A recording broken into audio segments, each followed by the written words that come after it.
मित्रों, श्री सत्यसाई लक्ष्मी मोहन विद्यालय से ग्रामीण प्रज्ञा एस आप सबका हार्दिक स्वागत करती हूँ। कक्षा 9 विषय हिंदी, इकाई 12 रानी। लेखक है महादेवी वर्मा और साहित्य प्रकार है रेखाचित्र। बच्चों, इकाई 12 है रानी, जिसकी लेखिका है महादेवी वर्मा। तो बच्चों, इस गद्य में रानी एक घोड़ी का नाम है। तो महादेवी वर्मा को पशु पक्षी के प्रति गहरा लगाव था और उनसे संबंधित बड़े दिलचस्पी और मार्मिक संस्मरण लेखिका ने यहाँ पर लिखे हैं। तो अब हम महादेवी वर्मा के परिचय को देखेंगे। महादेवी वर्मा का जन्म 26 मार्च 1907 को फर्रुखाबाद उत्तर प्रदेश में हुआ था।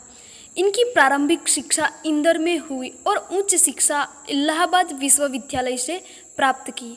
इन्हें आधुनिक मीरा के नाम से भी जाना जाता है। इनकी प्रमुख रचनाएं हैं निहार, रश्मि, नीरजा, यामा, दीपशिखा, अतीत के चलचित्र, स्मृति की रेखाएं तथा पथ के साथी आदि।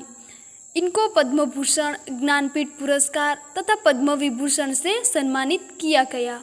महादेवी वर्मा का निधन 11 सितंबर 1987 को प्रयागराज में हो गया। हिंदी साहित्य में महादेवी वर्मा अर्थात मैं नीर भरी दुख की बद्री और तुमको नींव में ढूंढा, तुमसे ढूंढी पीड़ा कहने वाली सहृदय, भावुक, अत्यंत संवेदनशील और समग्र नीव सृष्टि पर अनुकंपा वर्षण करने वाली छायावादी युग की अप्रतिम रचनाकार कौन थी? तो महादेवी वर्मा। छायावादी युग के 4 स्तंभ गिने जाते हैं। तो यहाँ पर बच्चों, छायावादी युग के 4 स्तंभ किसे गिने जाते हैं? तो एक है प्रसाद, दूसरा है पंत, तीसरा है महादेवी और चौथा है निराला। इनमें प्रसाद के साथ सदैव इतिहास बोध रहा। तो पंत प्रकृति के कोमलकांत पदावली के रचनाकार के रूप में पहचाने गए। निराला अपनी ओजस्विता यानी कि तेजस्विता और रौद्रता के लिए तो महादेवी धीर गंभीर दर्द की दास्तान सुनाने वाली कवियत्री के रूप में पहचानी गई। फर्रुखाबाद में उत्तर प्रदेश जन्मी महादेवी सही अर्थ में एक विदुषी और प्रगल्भा नारी के रूप में समग्र जीवन जी गई। मुख्यतया महादेवी कवियत्री ही रही, किंतु स्मृति की रेखाएं जैसी रचना के द्वारा उत्तम गद्यकार रेखा चित्रकार के रूप में अपनी पहचान बनाने में सफल रही है।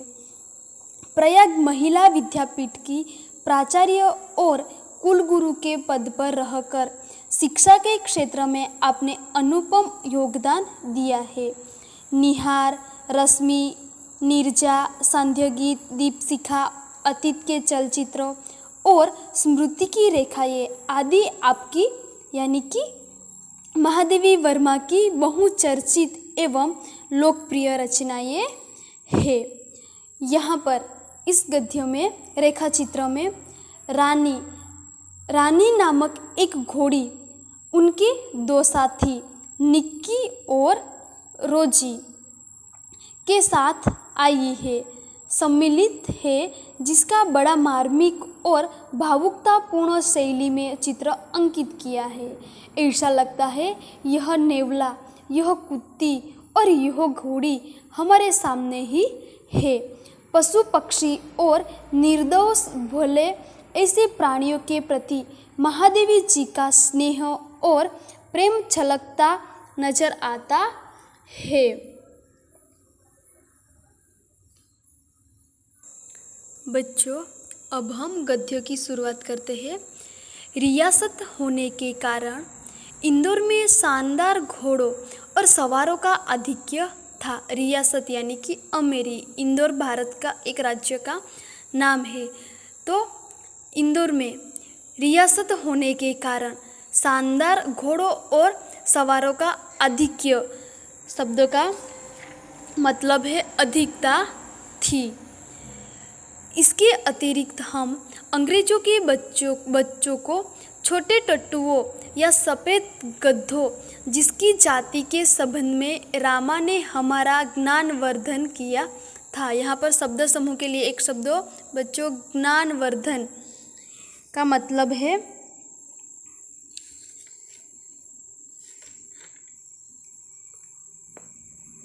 ज्ञान में वृद्धि करने वाला। कौन? तो ज्ञानवर्धन पर घूमते देखते थे और वहाँ पर अंग्रेजों के बच्चों जो थे वो छोटे टट्टू यानी कि छोटे टट्टू, सफ़ेद रंग के छोटे टट्टू, न उसे हम गद्दे कह सकते थे और ना हम उसे घोड़े कह सकते थे।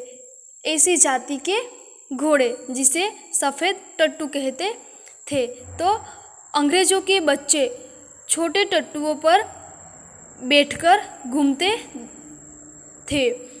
रामा की कहानियों में तो राजा अपराधियों को गद्दे पर चढ़ाकर देश निकाल देता था। तो रामा की कहानी में राजा जो गुनहगार थे, जो अपराधी थे, उन्हें क्या दंड देता था कि गद्दे पर चढ़ाकर उन्हें देश से निकाल देता था। यहाँ पर बच्चों मुहावरे का अर्थ है कि देश निकाला देना, यानी कि देश से निकाल देना। तो रामा की कहानियों में राजा जो था वो क्या करता था कि जो गुनहगार था, जो अपराधी था, उन्हें दंड देता था। क्या दंड देता था कि गधे पर चढ़ाकर बिठाकर उन्हें देश से निकाल देता था। इन्हें गद्दों पर बैठकर प्रसन्नता से घूमते देखकर विश्वास करना कठिन था कि उन्हें दंड मिला है। रामा के पास हमारी जिज्ञासा का समाधान था। यहाँ पर बच्चों शब्दार्थ है। जिज्ञासा का मतलब है जानने की इच्छा और समाधान का मतलब है हल निकालना। तो यहाँ पर कहा गया है कि रामा के पास महादेवी वर्मा लेखिका और उनके जो भाई बहन था, उनकी जानने की जो जिज्ञासा थी, उनका समाधान रामा के पास था। इन्हें विलासित में गधे पर बैठने का दंड देकर भारत भेजा गया था, क्योंकि वहाँ यह वाहन नहीं है। एक दिन हम तीनों ने बाबूजी को मौखिक स्मृति पत्र दिया कि हमारे पास छोटा घोड़ा न रहना अन्याय की बात है। यहाँ पर बच्चे शब्दार्थ है कि मौखिक का मतलब है जबानी और स्मृति पत्र का मतलब है याद दिलाना।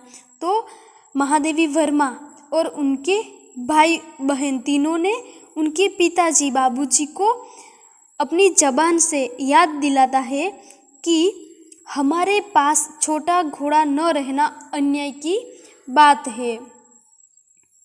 यदि अन्य बच्चों को घोड़े पर बैठने का अधिकार है तो हमें भी वह अधिकार मिलना चाहिए। बाबूजी ने हंसते हुए पूछा, सफ़ेद टट्टू पर बैठोगे? क्या पूछता है बाबूजी कि आप सफ़ेद टट्टू पर बैठोगे? तुम कहो।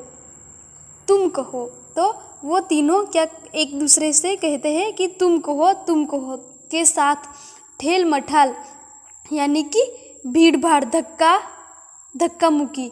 तो तीनों एक दूसरे से धक्का मुक्की करते हैं अपने बाबूजी को बताने के लिए। उपरांत मैंने अगुआ होकर गंभीर मुद्रा में उत्तर दिया, सफ़ेद टट्टू तो गधा होता है जिस पर बैठाकर सजा दी जाती है।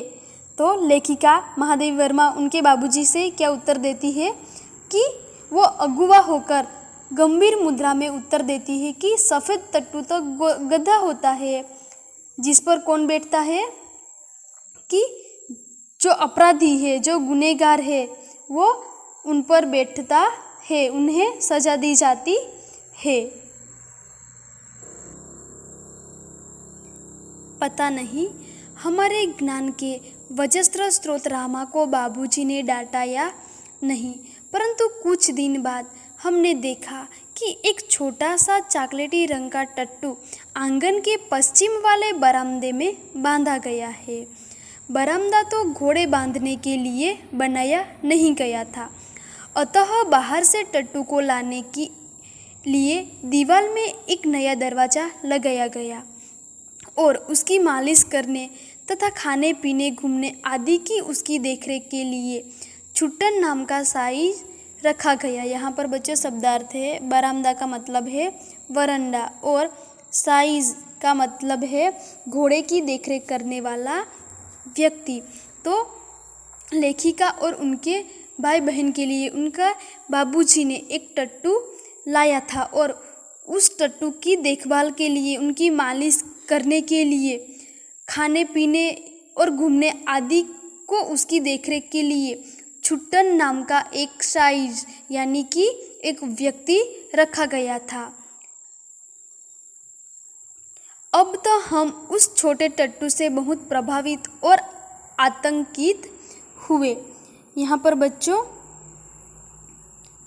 शब्दार्थ है कि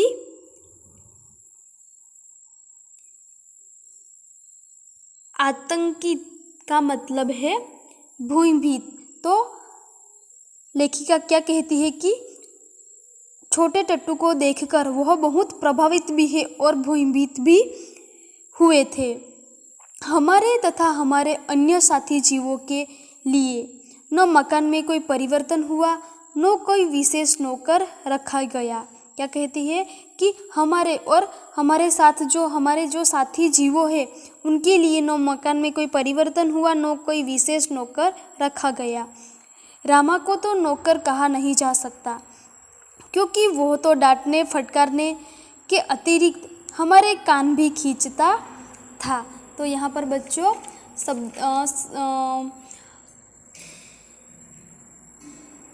मुहावरे का अर्थ है कि कान खींचना का मतलब है सजा देना, चेतावनी देना।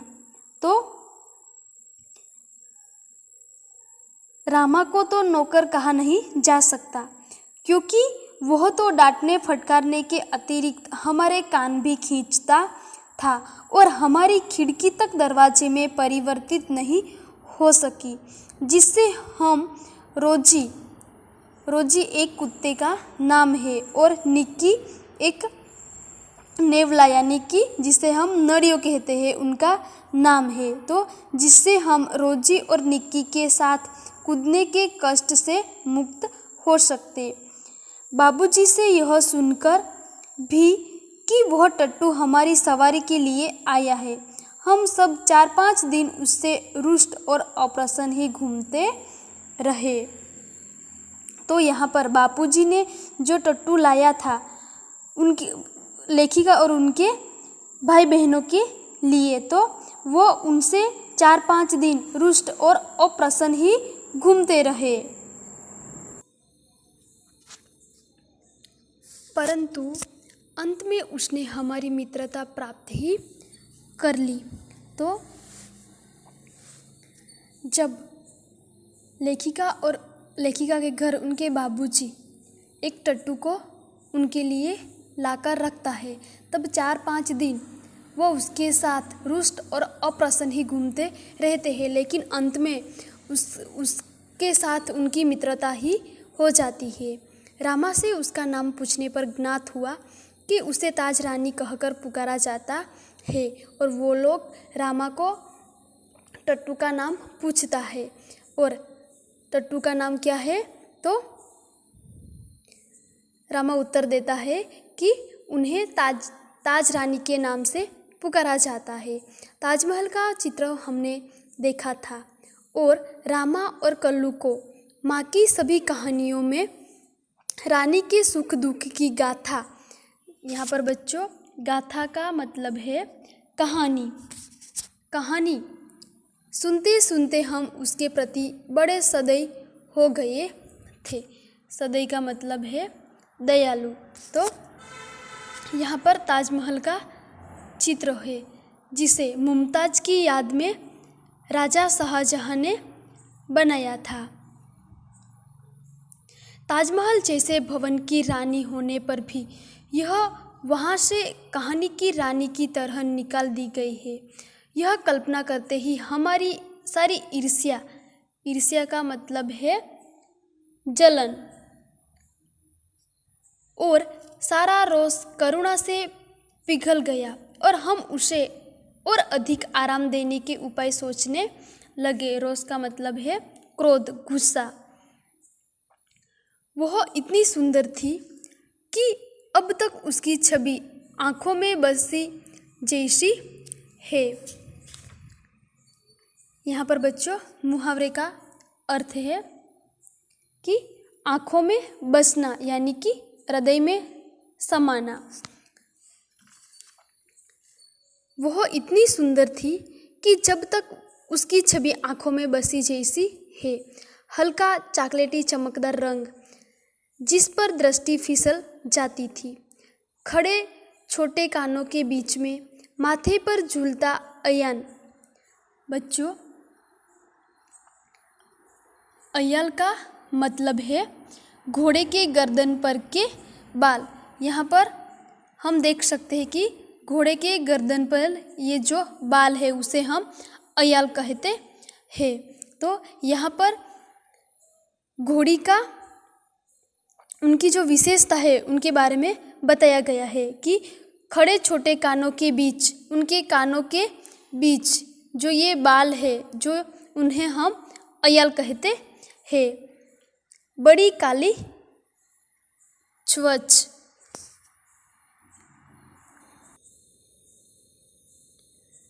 बड़ी काली स्वच्छ और पारदर्शी जैसी आँखें। यहाँ पर बच्चों पारदर्शी यानी कि जिससे आर पार देखा जा सके उसे हम पारदर्शी कहते हैं। शब्द समूह के लिए एक शब्द भी कि जिसके आर पार देखा जा सके वो है पारदर्शी।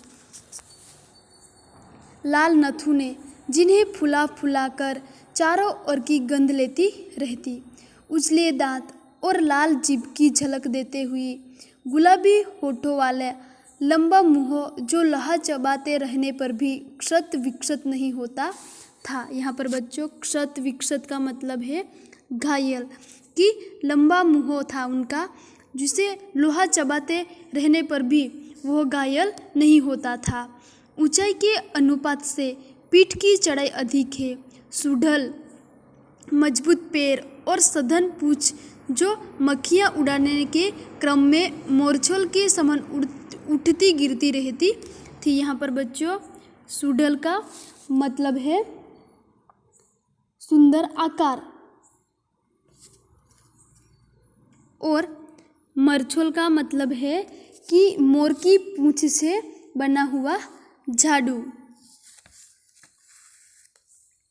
तो वो जो घोड़ी है रानी है वो कैसी थी, तो सुढल मजबूत पे उनका पैर जो है वो मजबूत है और उनकी पूंछ जो मक्खियाँ उड़ाने के क्रम में मोरछोल के समान उड़ती गिरती रहती थी। उस समय यह सब समझने की बुद्धि नहीं थी, परंतु इतने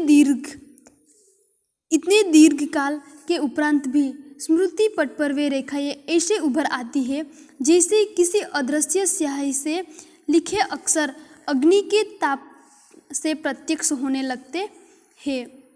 तो यहाँ पर लेखिका कहती है कि जो बहुत पुराने जो उनकी स्मृति है, स्मरण है, उनकी जो रेखाएं है वो अभी भी उभर आती है, कभी भुलाती नहीं है। ऐसे दृश्य उन्हें अभी भी याद आते हैं। हम बार बार सोचते हैं कि वह कुछ और छोटी क्यों न हुई होती तो हम रोजी और निक्की के समान उसे भी अपने कमरे में रख लेते। तो यहाँ पर लेखिका क्या कहती है कि जो ताज रानी है वो भी क्यों छोटी नहीं है, जैसे कि रोजी यानी कि उनके जीव साथी मित्र रोजी और निक्की की तरह वो छोटी क्यों नहीं है। रोजी और निक्की की तरह वो छोटी होते तो हम उन्हें भी हमारे कमरे में रख लेते। रानी को अपने कमरे में ले जाना संभव नहीं था, अतः अस्तबल बना हुआ बरामदा ही हमारी अराजकता का कार्यालय बना। तो रानी को उनके कमरे में ले जाना संभव नहीं था। अस्तबल का मतलब है बच्चों घोड़े का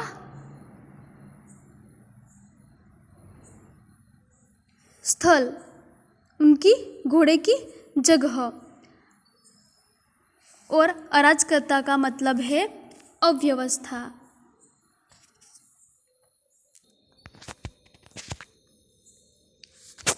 बरामदा घोड़े बांधने के लिए तो बना नहीं था, अतः उसकी दीवार में एक खुली अलमारी और कोई आते ताक थे।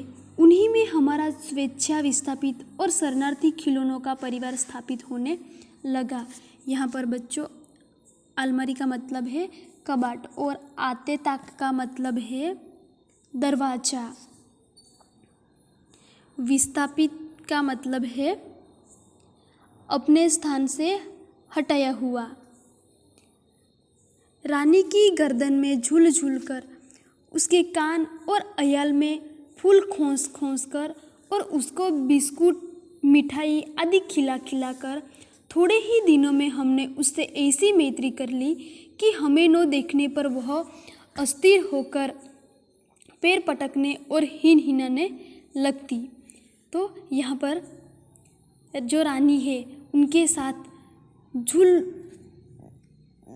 झूल कर और उसके कान और उनके बालों में फूल खोस खोस कर उनके जो मित्र है वो उनके साथ खेलने लगे और उनके बिस्कुट और मिठाई भी खिला खिला कर उन्हें थोड़े दिनों में ही उसने ऐसी मैत्री कर ली कि जब ताज रानी उन्हें न देखती थी तो वो अस्थिर होकर उनके पैर पटकने और हिर हिनाने लगती थी।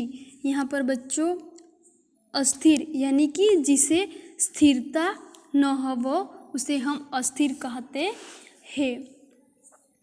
फिर हमारी घुड़सवारी का कार्यक्रम आरंभ हुआ। यहाँ पर बच्चों शब्दों समूह के लिए एक शब्दों की घोड़े पर बैठकर की जाने वाली सवारी जिसे हम क्या कहते हैं घुड़सवारी। तो फिर हमारी घुड़सवारी का कार्यक्रम आरंभ हुआ। मेरे और बहन के लिए सामान्य छोटी पर सुंदर जीन खरीदी गई और भाई के लिए चमड़े के घेरे वाली ऐसी जीन बनवाई गई जिससे संतुलन खोने पर भी गिरने का भय नहीं था। तो बच्चों यहाँ पर जीन का मतलब है कि चमड़े की बनाई हुई और जानवर पर सवारी करने के लिए वो खरीदी जा सकती है जिसे हम जीन कहते हैं।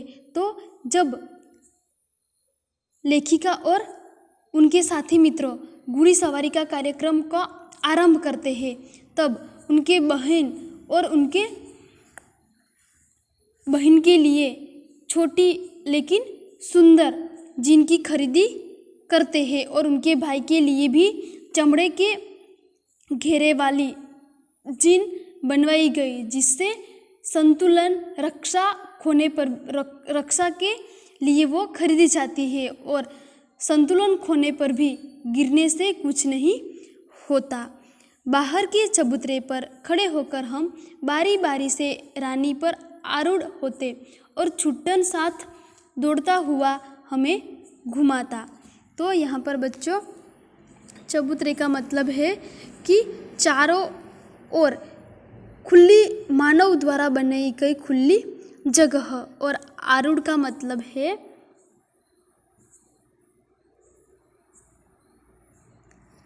सवार। तो बाहर के चबूतरे पर वो खड़े होकर बारी बारी से रानी पर वो सवार होते और जो चुट्टन है वो उनके साथ दौड़ता था और घुमाता था। सवेरे भाई बहन घूमते और स्कूल से लौटने पर तीसरे पहर या संध्या समय मेरे साथ यह कार्यक्रम दोहराया जाता था। तो सुबह में उनके भाई और बहन घूमते थे और स्कूल से लौटने के बाद तीसरे पहर संध्या के समय पर वह उनके साथ कार्यक्रम दोहराया जाता था। परंतु ऐसी सवारी से हमारी विद्रोही प्रकृति कैसे संतुष्ट हो सकती थी। अस्तबल में रानी की गर्दन में झूलकर तथा स्टूल के सहारे उसकी पीठ पर चढ़कर भी हमें संतोष न होता था।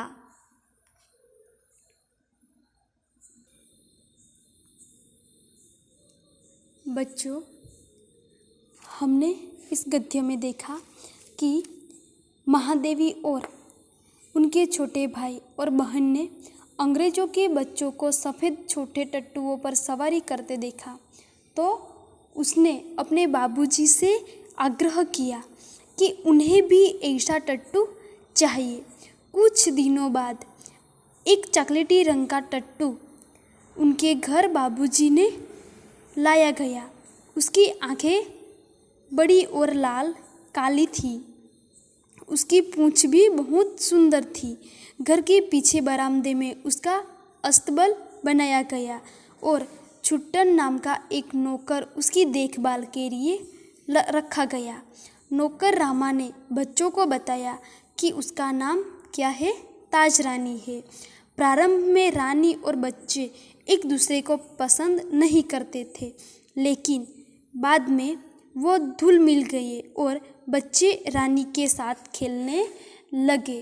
तो यहाँ तक की गद्य हमने इस वीडियो में देखा। अब जो बाकी गद्य है उनके बारे में बच्चों हम अगले वीडियो में देखेंगे। धन्यवाद।